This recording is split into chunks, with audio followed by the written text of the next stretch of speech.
Le consommateur européen en mode alternatif, tel est le titre de l'édition 2013 de l'Observatoire CTLM de la consommation. Nous avons interrogé plus de 6500 consommateurs en Europe, dans 12 pays, afin de détecter les grandes tendances qui feront la consommation de demain. La consommation alternative va prendre de l'ampleur au cours des prochaines années. Je vous propose de découvrir les principaux résultats de notre étude. 4 ans, cela fait déjà 4 ans que les consommateurs européens sont dans un contexte de crise et cela fait 4 ans qu'ils s'adaptent tant bien que mal à cette crise qui impacte bien sûr leur morale qui est au plus bas, mais aussi leur pouvoir d'achat qui est orienté à la baisse. 71% des Européens nous disent qu'ils n'ont pas les moyens de consommer autant qu'ils le souhaiteraient. De la même façon, ils sont 82% à nous dire qu'ils recherchent systématiquement le prix bas. Dans ces conditions, et pour pouvoir maintenir leur consommation, les Européens n'ont pas 36 solutions. La consommation alternative semble être une des pistes qu'ils adoptent aujourd'hui et cette crise durable devrait accélérer ce phénomène au cours des prochaines années. Consommer responsable, voilà ce que veulent de plus en plus d'Européens. Cette tendance que l'Observatoire CTLM avait mise en avant dans son édition 2010 s'accélère. Ainsi, 55% des Européens déclarent que les critères sociaux et environnementaux prendront une place de plus en plus importante dans leur choix d'un produit ou d'une marque. Cette prise de conscience environnementale qui s'accélère est sans aucun doute un élément qui va favoriser la consommation alternative.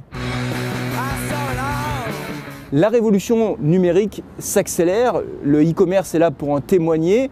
Les consommateurs européens se saisissent de cet outil pour pouvoir consommer et le e-commerce enregistre des croissances à 2 chiffres année après année malgré la crise économique. Mais Internet, ce n'est pas que le e-commerce, Internet c'est aussi un formidable moyen qui s'offre aux consommateurs pour pouvoir échanger, pour pouvoir discuter, pour pouvoir partager. Bref, Internet est un formidable outil pour permettre aux consommateurs de se mettre en mode alternatif. En matière de consommation alternative, les Européens ne manquent pas d'imagination. Première piste envisagée par 52% des personnes interrogées, le fait de ne pas payer quand cela est possible. Pour y arriver, ils sont prêts à échanger et à partager les produits et les biens dont ils ont l'utilité. Quand l'échange et le partage ne sont pas possibles, ils sont prêts, dans 61% des cas, à avoir recours à l'achat groupé pour pouvoir faire des économies. Une autre tendance alternative que nous avions mise en évidence il y a 3 ans monte en puissance ces dernières années, c'est la consommation de produits d'occasion. 68% des Européens se déclarent prêts à acheter des produits d'occasion, toujours pour pouvoir faire des économies. D'autres comportements font leur apparition. La location est envisagée dans certains cas plutôt que l'achat. Nous pouvons citer l'exemple du bricolage. 33% des Européens nous disent qu'ils sont prêts à envisager la location d'un produit de bricolage plutôt que de l'acheter.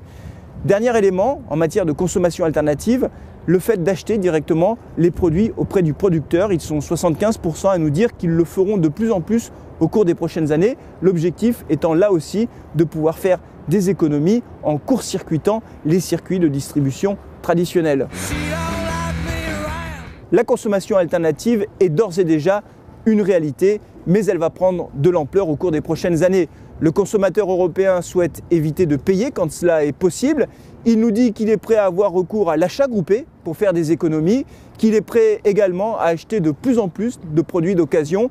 Il souhaite également utiliser la location quand cela est possible et n'hésite pas à court-circuiter les circuits de distribution traditionnels. Derrière toutes ces évolutions se pose une question, une seule et unique question. Comment vont réagir les marques et les distributeurs pour faire face à ces évolutions qui bousculent de nombreux modèles économiques ?